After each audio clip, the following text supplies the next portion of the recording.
ഉണ്ടെന്നും ഏത് നിമിഷവും എന്തും കടന്നു വരാമെന്നും കേന്ദ്ര നിലയം അറിയിച്ചു.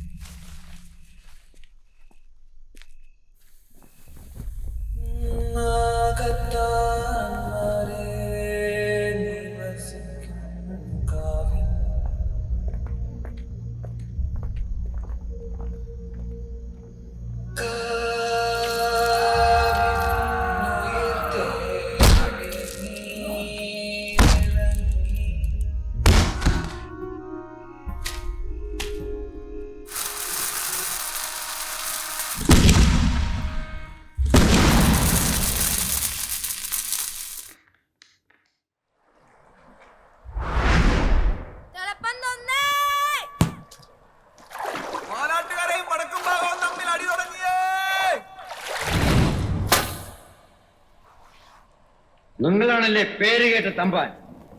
ഇല്ല ഇല്ല ഇല്ല ഇല്ല ഇല്ല. എനിക്ക് വേണ്ടത് കമ്മാരനെ അല്ല, കുറുപ്പിനെ അല്ല, നിന്റെ മകനെയുമല്ല. എനിക്ക് വേണ്ടത് അവനെയാണ്.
ഇന്ന് ഞാൻ നീന്തി മുക്കിയെടുക്കണ.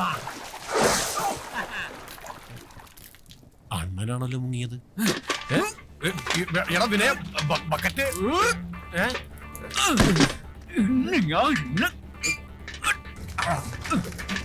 ഇവന്റെ തലക്ക് ഇതാ ചെയ്യുന്നത്.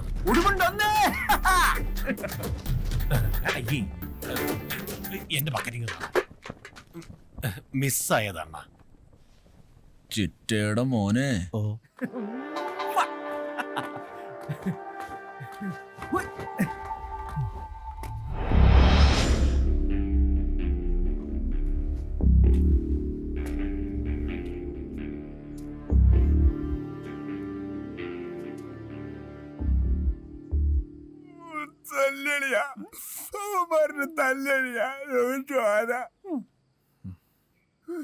പാവം, ഇവന് നന്നായിട്ട് കിട്ടി.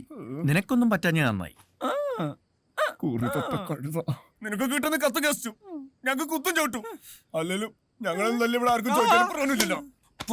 നിനക്കറിയോ ആ വൈദ്യരോടെ പറ്റിട്ടേ ഇപ്പൊ ചെപ്പത്തി നോട്ടീസ് അയച്ചിരിക്കാ.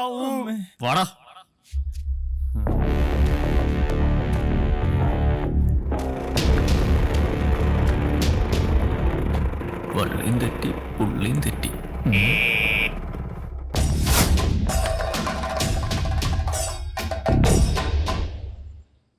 ഈ നിൽക്കുന്നതിൽ ഏത് ചണ്ണതൂറിയാടാ നിന്നെ തല്ലിയത്? ഈ നിൽക്കണ എല്ലാ ചണ്ണതൂറികളും എന്നെ തല്ലിയല്ലേ കാണിച്ചേട്ടാ.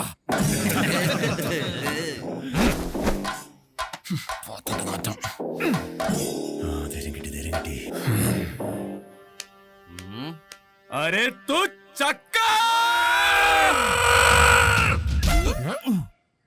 എന്തുവാടാ? അണ്ണന്റെ തന്തയ്ക്ക് വിളിച്ചാ തോന്നുന്നു. നോക്കി നിൽക്കാതെ തിരിച്ചു വിളിയണ്ണ. എന്താടാ വിളിക്കണ്ടേ? കുമാര എന്തുവാടാ വിളിക്കേണ്ടത്? ബദ്മാഷ്. ബദ്മാഷ്. എന്ത് മാഷ്? ബദ്മാഷ്. ഈ ബദ്മാഷ് എന്ന് വിളിക്കണത് തള്ളക്ക് വിളിക്കണം. മാഷ് തന്ത തന്ത തള്ളയല്ല. എങ്ങനുണ്ട്? വെറും ബദ്മാഷ അല്ല, അരേ തൂ ബദ്മാഷ്. ഇതവനും അറിയാലോ. നീ പോടാ ഊള. അണ്ണ അണ്ണനെ വിളിക്കുന്നു. ഊളെന്നോ? ആരാ വിളിച്ചത്? ചോട ഉണ്ടെങ്കിൽ ഒന്നുകൂടെ വിളിക്കണം. ഓ വിളിച്ചാ നീ അങ്ങ് മലത്തും. എടാ പിന്നെ നിന്നെ എന്നാ വിളിക്കണോടാ? ബജറങ്കാന്ന പേര് മാറ്റി ആള് മാറോടാ. കള്ള ബിജു.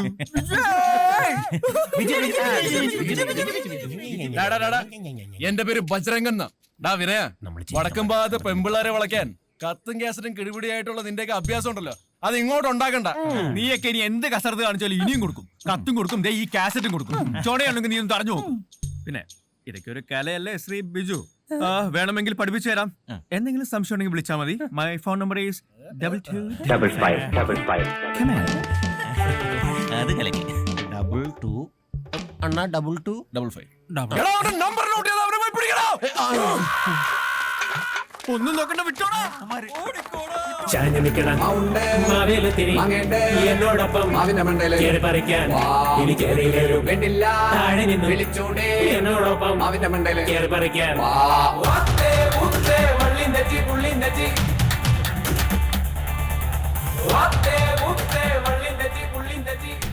പാലാട്ടുകരക്കാരും വടക്കും ഭാഗക്കാരും തമ്മിലുള്ള ഈ കലാപരിപാടികൾ തുടങ്ങിയിട്ട് കാലം കുറയായി. പെരുവത്തുകട ഉണരുന്നത് തന്നെ ഈ ആശാമാരുടെ ആക്രോശങ്ങൾ കേട്ടിട്ടാണ്. വിനയനും ബജ്രംഗനും കിളിപ്പീരും കോണലളിയനും ഒക്കെ ഉൾപ്പെട്ട പെരുവത്തുകടവിന്റെ സംഭവ പരമ്പരകൾ ഇന്നും തുടരുന്നു. ഇനി വിനയകഥ.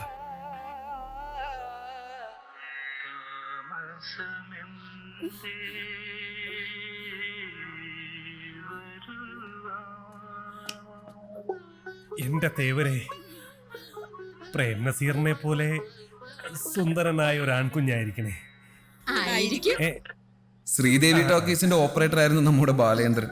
അന്നൊരു റിലീസിംഗ് പടത്തിന്റെ പെട്ടി വരാൻ വൈകുമ്പോഴുള്ള അതേ മാനസികാവസ്ഥയിലായിരുന്നു.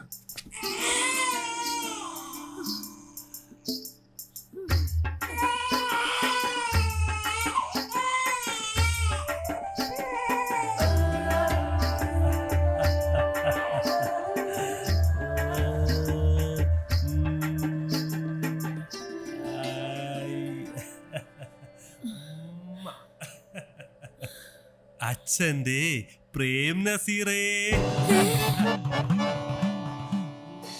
നസീറോ? പുഷ്പാഞ്ജലിക്ക് തന്നെയാണോ? അതെ, പ്രേം നസീർ ചോദ്യ നക്ഷത്രം. സിനിമ തലയ്ക്ക് പിടിച്ച ഓരോരോ നട്ടഭ്രാന്തുകളെ. ഇനി നിങ്ങളുടെ പേര് മാറുവാ മാധവിയെ. ഇങ്ങോട്ട് വാ. നാണം കെട്ട് തൊലി എരിയുവാ. എവിടെ ചെന്നാലും ഇത് തന്നെ. പഠിക്കലെ ഗോവിന്ദാരുടെ കൊച്ചുമോന്റെ പേരെ പ്രേം നസീർ എന്ന്. അവന്റെ ഒരു ഇളി കണ്ടില്ലേ? ദേ, ഇന്ന് മുതല് നിനക്ക് ഈ പേരും വേണ്ട, അച്ഛന്റെ സിനിമയും വേണ്ട. പറഞ്ഞത് മനസ്സിലായോ? ഇന്ന് മുതലേ നീ വിനയനാ, വിനയചന്ദ്രൻ. അച്ഛന്റെ കൂടെ സിനിമയും കിടക്കി നടന്നാലുണ്ടല്ലോ, മര്യാദക്ക് പഠിച്ചു വല്ല ജോലി നേടിക്കണം. ഇങ്ങോട്ട് വന്നേ.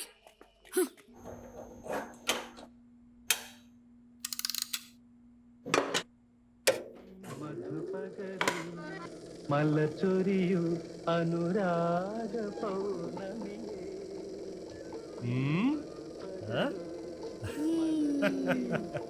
അനുരാഗ പൗർണമിയേ, നീ മായല്ലേ മറയല്ലേ.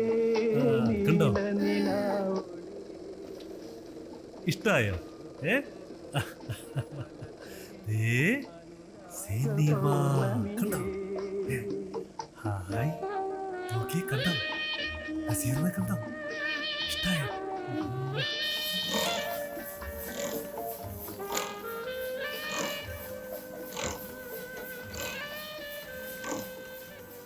ബാലചന്ദ്രന്റെ മരണശേഷം കൊച്ചു വിനയൻ ശ്രീദേവി ടാക്കീസിലെ പ്രൊജക്ടർ ഓപ്പറേറ്ററായി.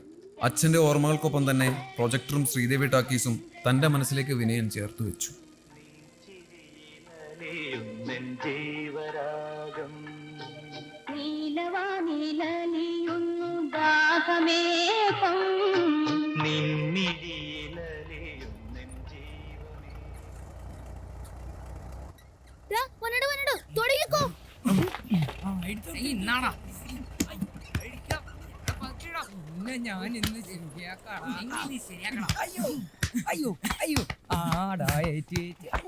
ഇവന്മാരെന്തായി കാണിക്കുന്നേ?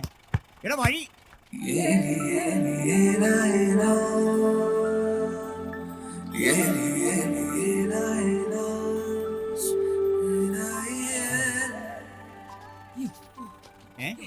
എടാ ഇത് ഭഗവാന്റെ കാറാ ഒന്ന് മാറാ വാ പോവാ.